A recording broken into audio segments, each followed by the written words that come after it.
Hello, good day everyone. So sorry at pre-recorded tayo ngayon dahil wala kaming internet walang kaming internet ngayon no. So because of the bad weather.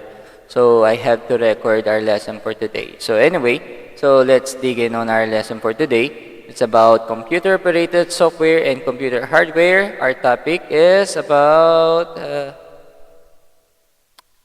function F and key preference. So guys, everyone has an idea of using F1 or other function of F keys because every software or kahit anumang software ang gamitin natin, may mga kanya-kanyang function ang F keys, no? So, itong F keys na to ay may iba ring function pagdating naman sa AutoCAD. So, yun yung magiging lesson natin sa araw na ito. So, before we going to start, let's have our objectives for this day. Define function key and preference in AutoCAD. Enumerate the features of function and keys in AutoCAD. Value the importance of function keys in operating AutoCAD. So those are the three objectives that we're going to discuss for today. And before that, let's start. Let's have a pretest for this lesson. So this is the link for your pretest, and I hope you're going to answer this later. Okay? So next, we start now. Okay, learning content. So these are the F keys. Actually, we have 12 different F keys. So what this F stands for? Okay. So the F key stands for function key reference. So it means F stands for function. So explain there are 12 functions that we can use in AutoCAD. So what are the uses of these F keys? So the F keys in the keyboard function F1 to F12 are used to toggle on and off of the control settings in AutoCAD. So it means we're talking about on and off functions of settings in CAD. No. Okay. So what is F1? F1 displays help for active tooltip, command, palet, or dialog box. So in AutoCAD, when we click F1, it is automatically giving us a window for help. For this example is this window for AutoCAD 2014, and for 2019, ito po yung kanyang window. So paano po siya pagdating sa AutoCAD? Okay, let's see how it is in AutoCAD. Okay, where's my cursor? Okay, there is it. Okay, so, yan, for example, this is our AutoCAD, no? So, we just click in F1. Okay. Okay, F1. Okay, because wala po akong internet, lumalabas po yung check access or try again. So because we are in an offline. Pero guys, when it's online, ito po yung lalabas na icon. Ito yung lalabas na window. So dito magkakaroon tayo na have you tried this? Design on ribbon. Yan. So magkakaroon kayo ng mga help function. So meron tayong enter keyword dito. If we're going to ask something in AutoCAD, it will help you, okay, to go to a certain instruction. So there is some YouTube link that will show you how to use those features. So that's the function of F1. Now, next, what is F2? Expand history or display. So if we click F2, it will expand the command history on the window. For example, in AutoCAD, here, when you click F2, yan, it opens the command prompt. Here you can see all the commands that have been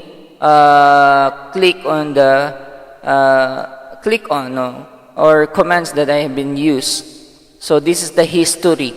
So I open, save automatic update, and the last command I did is specify opposite corner, fence, and polygon. So that is what we call expanded history. Okay. So you can click also here, expanded history if you want to. Yan. Okay. Yeah, so we have a small arrow here. You can click here to open the expanded commands. So next. So this is object snap. It is under command F3. So here, kailangan raw natin may itapat yung ating line doon sa mga corners ng ating object. So paano natin gagawin yun? So, just simply click F3, F3 for object snap. So, let's go back to our AutoCAD. Nasaan yung AutoCAD natin? Okay. So, when we type in L, that's line command, then we click here is the object snap. Ito na dito yung object snap natin. Now our object snap is on. How about let's turn it off? What will happen? So when we place our crosshair at the corners of the object, it doesn't happen. Nothing happens. It just when you place it, it just highlights the sides of the object and turns to blue. Ibig sabihin dumaan yung line natin. Okay. So when we turn it on, let's turn it on. Okay. When we turn it on, we just simply click F3, and then it's turned on now. The corners of this box automatically nagkaroon ng maliit na box. Ibig sabihin, my line will automatically go to that corner. Okay, mag-snap siya. Ano bang sabihin nag-snap? Automatic didikit siya doon. Sige, tapat natin yung line natin doon. Green. Yan. Oop, dumikit na siya. So, ganun kasimple. Or else, but in a different way naman, yung L naman, yung line naman natin, ang itatapat natin doon sa corner. Pag tinapat natin sa corner yan. Yan. Yan. Ay, naka-off pala ako. So, F3. Let's turn it on. Ayan. Ayun. Okay.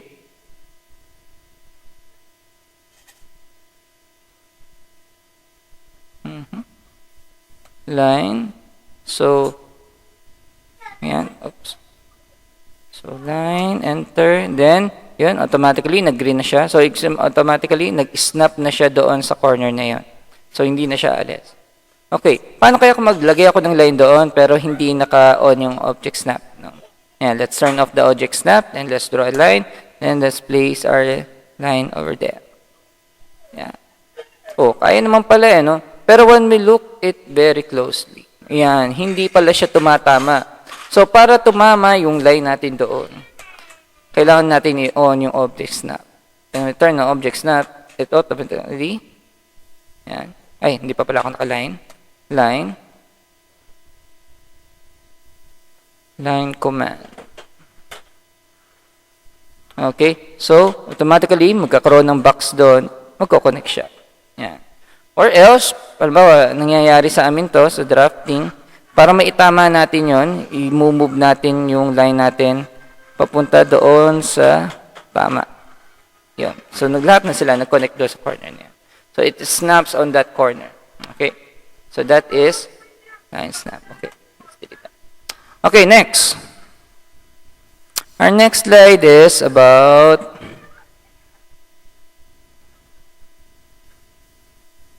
3D object snap. So, kanina, object snap lang. Now, let's go to 3D object snap. What is the key for 3D object snap? It is F4. So, let's go back to our AutoCAD. So, kailangan natin 3D siya. So, it is in 2D, no? Kailangan siya 3D. So, paano natin gagawin yan? Gawin natin siya 3D. Yeah. Actually, kanina pa yan kung ginawa yan. Box na talaga yan. 3D na talaga yan. So, gawin lang nating shaded siya para alam nating 3D box na siya, no? Yan. So, that's a 3D box.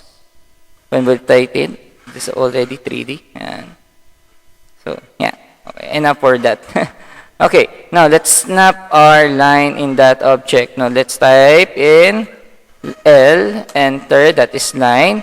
Now, it is already on, no? Naka-on na yung ating 3D object snap, no? So, tingnan natin kung mag-snap siya. Ayun, nag-green nga siya, no? Nag-snap nga siya doon sa corner niyan. So, pag-click natin yan, ayun. So, automatically, nag-snap na siya, no? Pag tingnan natin siya, ayun yung line natin, no? Nakadikit siya doon sa corner ng object na, 3D object na yan. Ayun. So, it snaps on that object. Now, how about,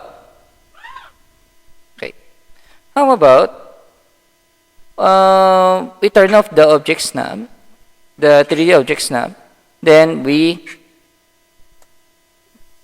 place a line on that corner, you know.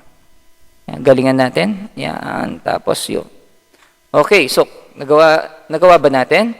Yan natin, pag inikot natin kung mangyayari. Uyo, hindi pala tumama. Hindi siya kasi nag-snap. So, that is the use of the object snap. It snaps on the corner or a particular corner of the object and it snaps our line in that corner. Okay. Now, next. Our next one is isoplane. So, what is an isoplane settings? Isoplane is a 2D, 3D designing, no? Ano ba ibig sabihin? Gagawa tayo ng 3D design using 2D drawing.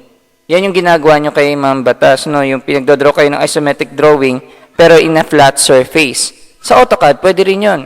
Pwede tayong gumawa ng 2D in a flat surface, no? Alam mo na natin. Yan. So, let's try that. Let's start a new one. Okay, so let's have a blank space here. Okay, punta tayo sa center. Yan, punta tayo sa gitna ng X and Y. Okay, so, let's draw a line. Okay, so let's start with, ito yung ating isometric drop. Naka-off siya ngayon. So, pili lang muna tayo. Isometric left plane. Okay. So, let's click it on. So, paano natin ito turn it on raw siya? So, ang kailangan natin, F5. So, pag F5, automatically it's on, already on na.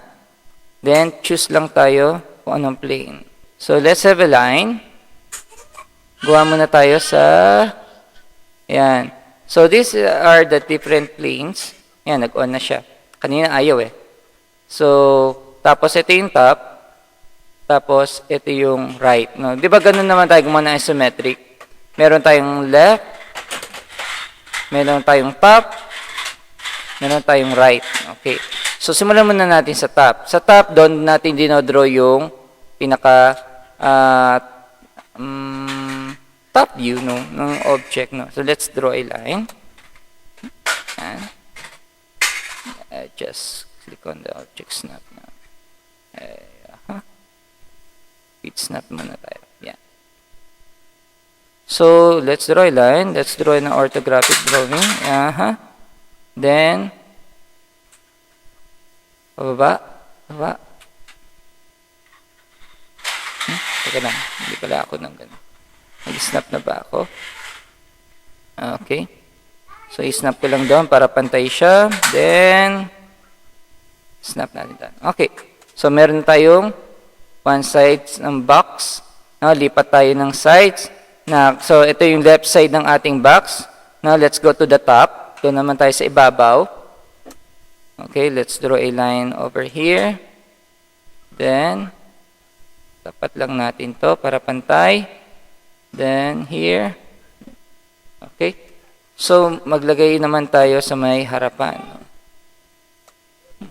Okay. Okay. Ay, So, meron na tayong left, meron na tayong top, doon na tayo sa right side naman. Okay. So, makikita mo yung plane natin, lumipat na siya doon sa right side. No? So, let's draw a line, snapping on that corner. Okay. Getting that height of that line and place it there. Voila. Meron na tayong 3D box. The thing is, ang tanong, kung 3D talaga siya. No? Okay, when we turn off the our isometric drop, no? So makikita yung isometric plane when we turn it off. Tingnan natin kung i-rotate natin kung 3D talaga siya. No, when we rotate it, ayun, nakita natin flat pala siya. Mukha lang siyang 3D. So that is the use of a isometric planes. Okay. So, that's the use. No? Nagmumukha lang siyang 3D, no? Pero it guides your line in a particular angle. No? And that's why we can create isometric drawing in a very fast way and a very accurate way. Okay, now let's go to our next slide. Okay, now we are in F6 or dynamic UCS. Okay, it turns and off the UCS alignment with a planar surface. Okay, so this is the icon for UCS. So we have a parang lightning symbol dito. This means snapping to a certain plane. So light blue pag on, then gray pag off. So let's see doon sa CAD ano itsura niya. Okay, ito na tayo sa CAD. So, dito sa CAD, makikita natin na ito yung ating object. Ngayon, yung object natin nasa quadrant 1, no? If you remember your topic about the coordinates, coordinate system. So, nasa quadrant 1 siya. Ngayon, gusto nating ilipat natin yung UCS natin dito sa front face niya. Ito, dito sa front side niya. So, paano natin ililipat yung ating UCS in that side? Okay. So, first is, we need to turn on our UCS. So, ito yung icon natin for UCS.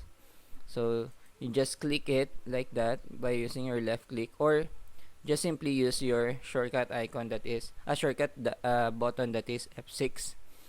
And when you press F6, it's turn on, and F6 again, we turn off. Now, let's turn it on again. And now, this time, kailangan natin i-click ngayon si UCS. Now, using my right click in the UCS, it turns out a window showing different view of UCS. So, you click the face and choose what face of the solid object you want to put your UCS. And you choose this side. Then, what happens?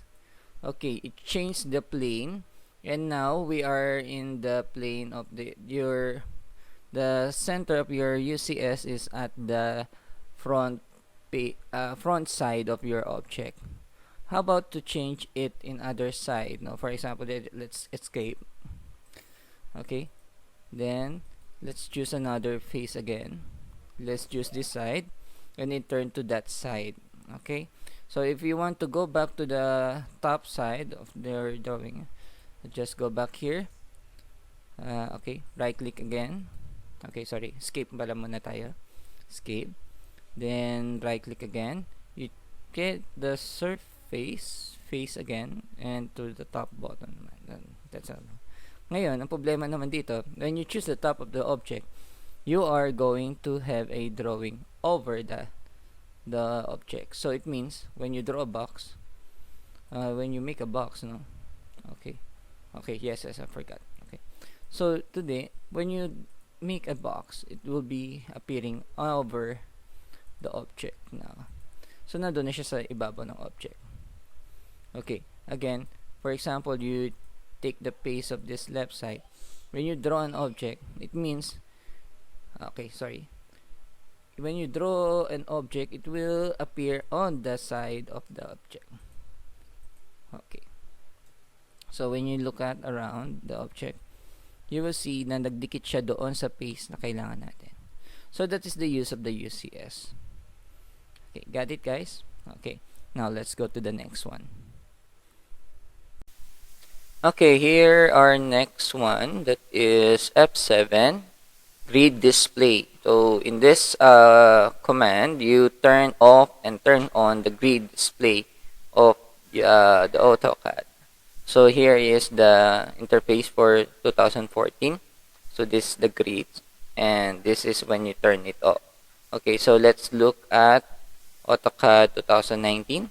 So this is the interface for 2019. So what is the grid? So the grid lines is that small boxes that you see under that interface.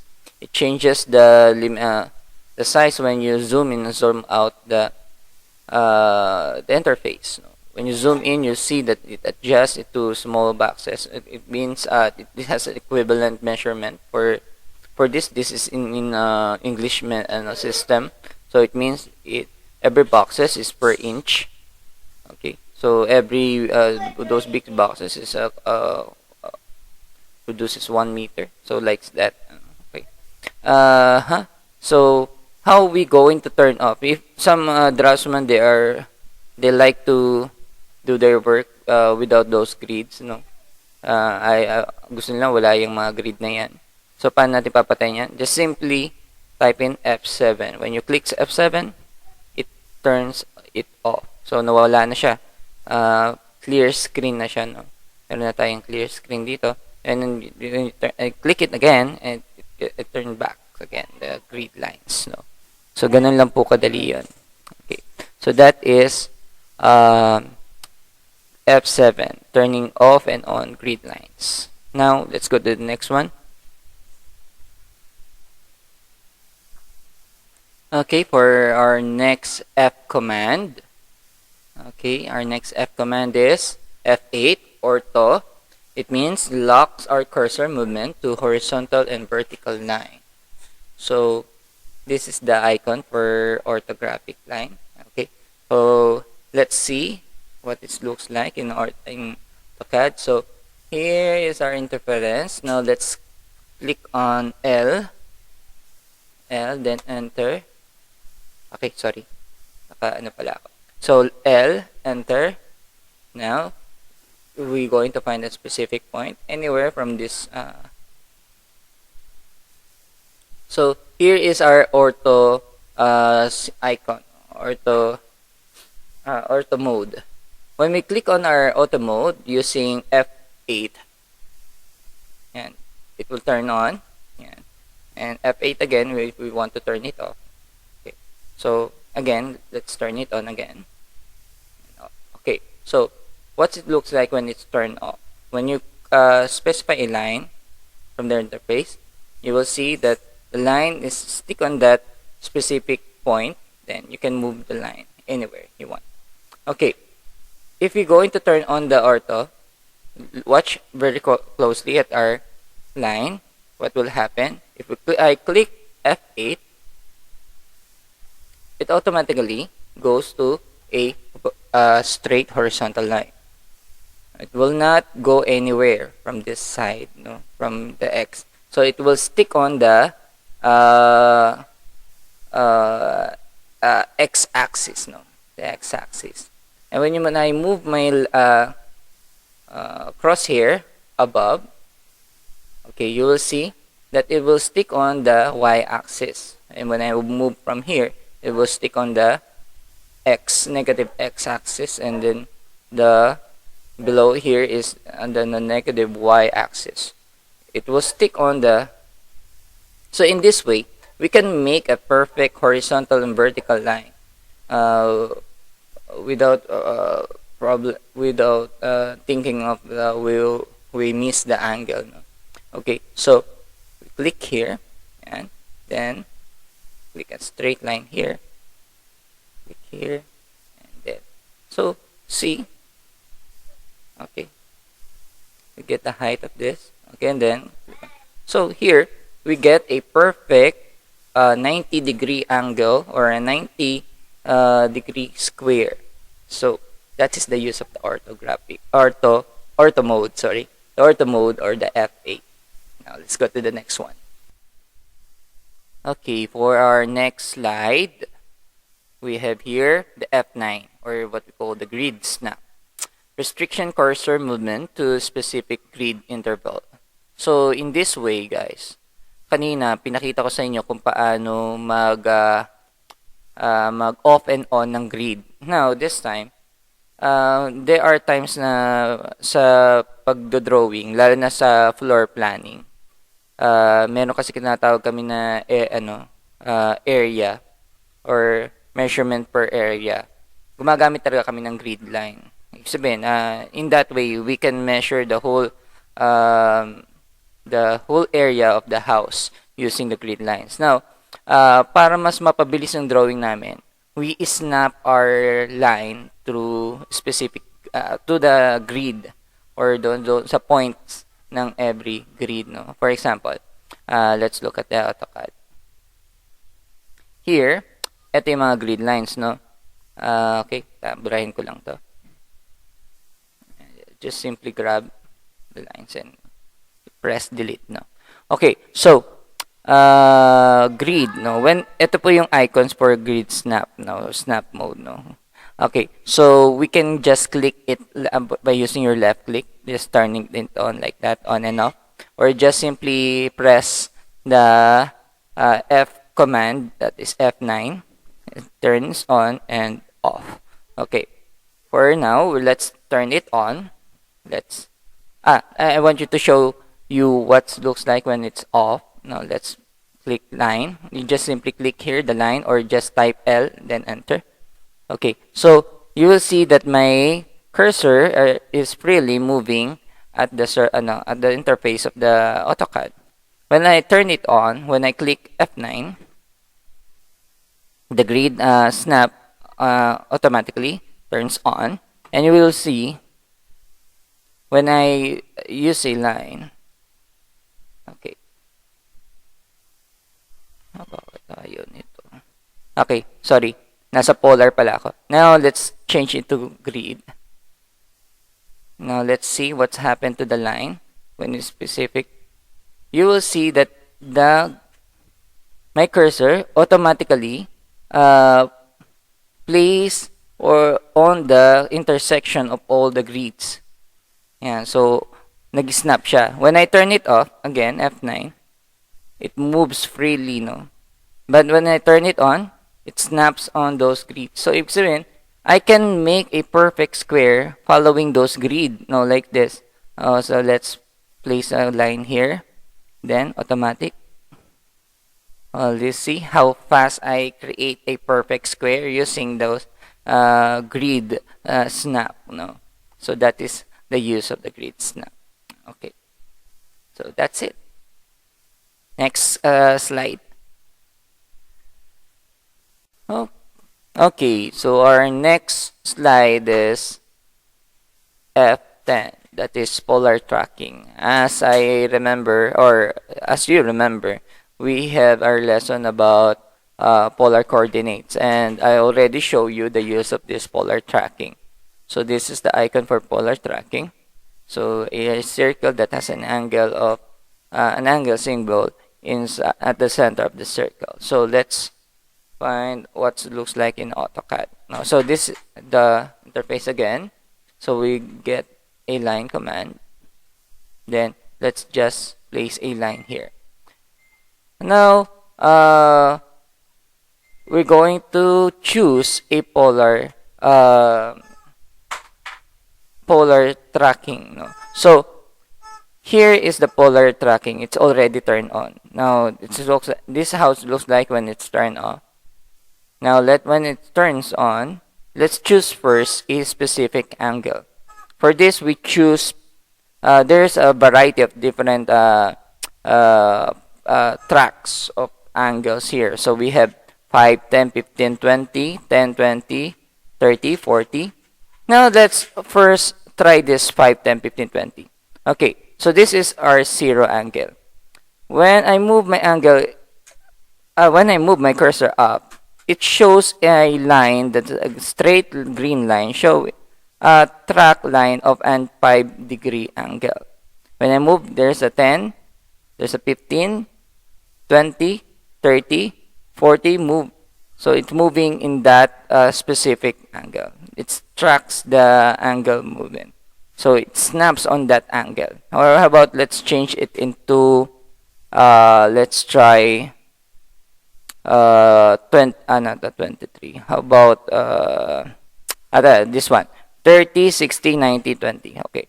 So let's go to 0 again. Now let's find 30. When you move your cursor going to 30, yun, it snaps a green line showing that you are on the 30 degrees.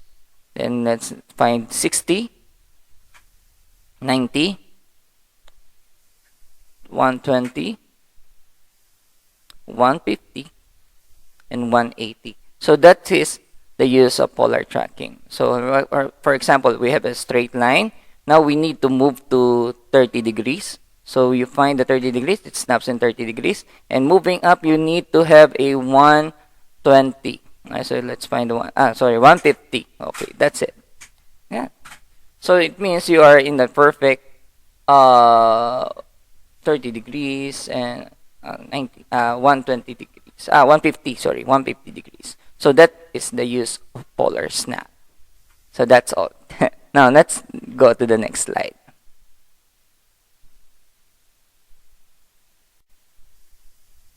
Okay, now our next one is F11, that is object snap tracking. So it tracks the cursor horizontally and vertically from the object snap location.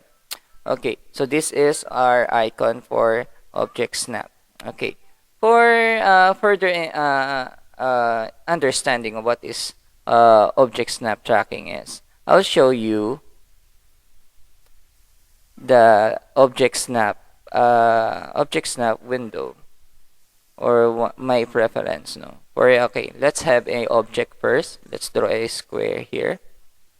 Okay, when my object snap is turned on, so here is my object snap. This is on, this on, and this is off. You can use F11 to turn it on and turn it off. Okay, when it's turned on, when I have a line command here. When I point it to the corner, it shows a box or indication that where is the intersection of the corner of that box, also the midpoint. And so it will be so easy for us to indicate where is the specific center or the midpoint and the corners of the box. That's the use of this object snap. Now, how about I turn it off the preference of the object snap? For example, let's open the preference of the object snap. It's just simply go to the command prompt under the command prompt. Then type in object. Then you choose the object snap. Where is the object snap? Object snap. Oh, nawala. Okay. Kanina lumabas na. Okay, again. Object. Ayun, object snap. Then enter. So it opens the object snap window. Okay, so the object snap here, I have my endpoint, midpoint, center, node, intersection, and extension, and perpendicular. It is on. So when I place my line, and it's showing that I have my perpendicular line here, the intersection line here. Okay, so nagpapakita siya ng indication na nag-i-snap ang line natin doon sa mga node na yon. Okay. Check. Object. Balik tayo. Okay. So, how about I turn it off, all of this. So, let's turn off the endpoint, the midpoint, the center, the node, the intersection, the extension, and the perpendicular. So, lahat wala. So, what happened? So, when I command line, you will see that there is no indication where is the midpoint is and the center. So, ibig sabihin, pag nag-draw ako ng line at nilagay ko doon sa corner na yon, hindi tayo sigurado, no, kung nagtumama. Tumama kaya? So, ikot natin, revolve natin yung ating 3D. So, hindi pala tumama. So, ibig sabihin, our line is not snapping on that corner. So, how can we snap that? Even though it's turn on, no? Kahit naka-turn yun yung object snap natin, hindi pa rin siya nag-i-snap doon. So, balik tayo doon sa snap. Okay. Object snap. So, let's turn on all our endpoint, midpoint, center, the node, the intersection, the extension, the perpendicular. Okay. So, so now, we can have our line to be line. Yan. So we can guide our line in that corner because we turn on. So you can see it's come back again. No, it showing the intersection of that corner and the midpoint. So when I place my line in that corner, let's see kung nag-connect siya. Let's revolve our object. Okay, let's see. You see, yung line natin nag-connect doon sa corner. So that is the use of the object snap. When it's turned off, syempre, ang line natin hindi magko-connect doon sa corner. Okay. So that is the use of the object snap. Now let's go to the next slide. And now we are down to our last slide, that is F12.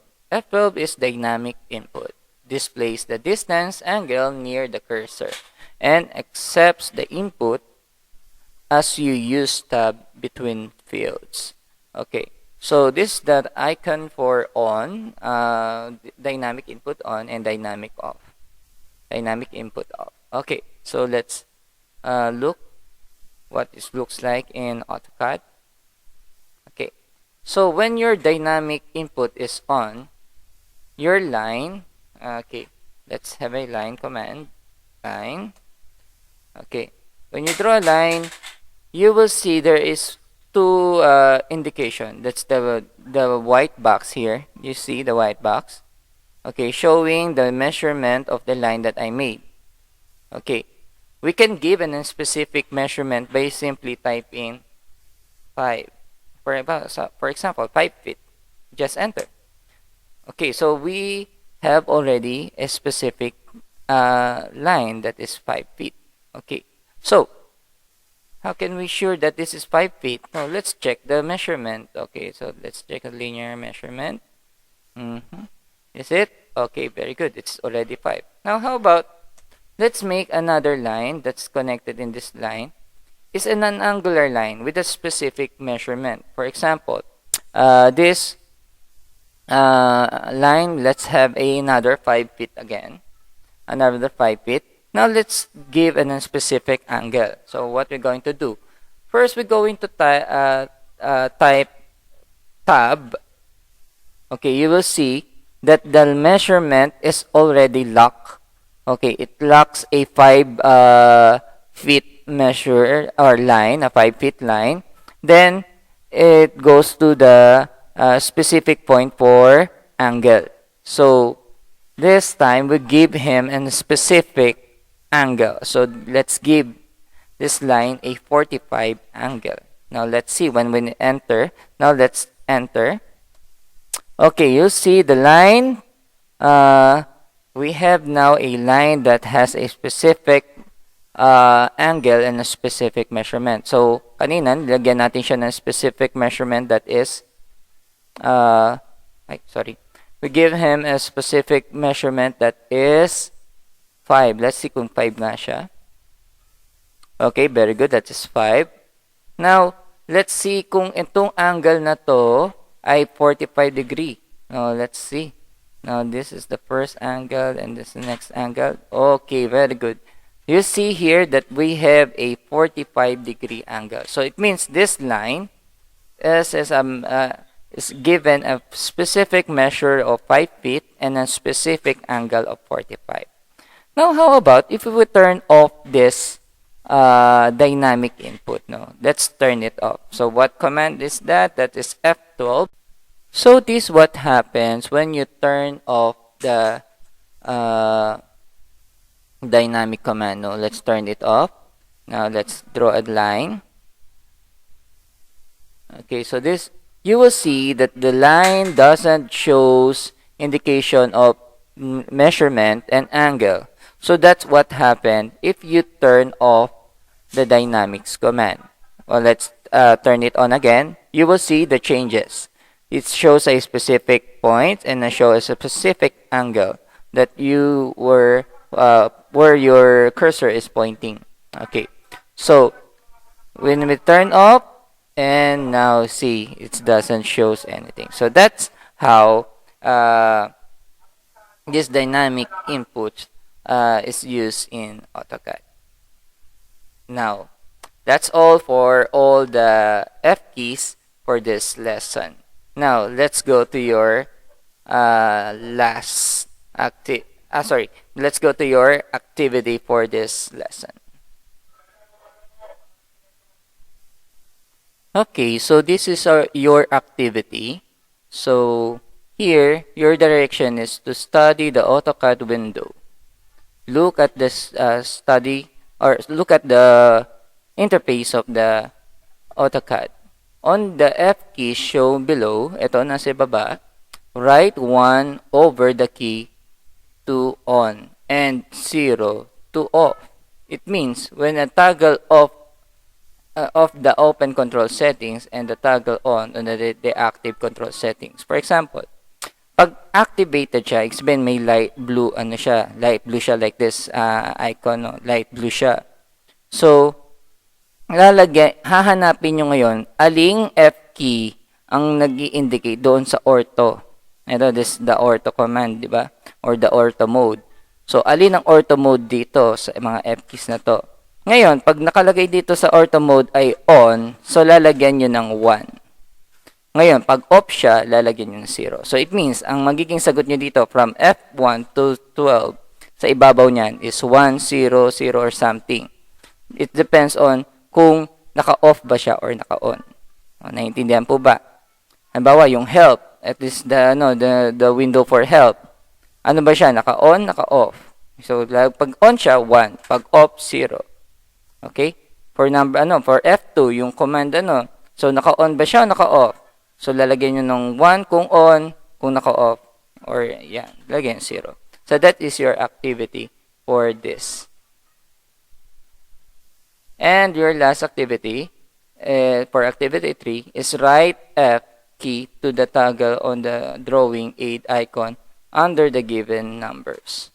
Okay. So what F key is showing in number 1?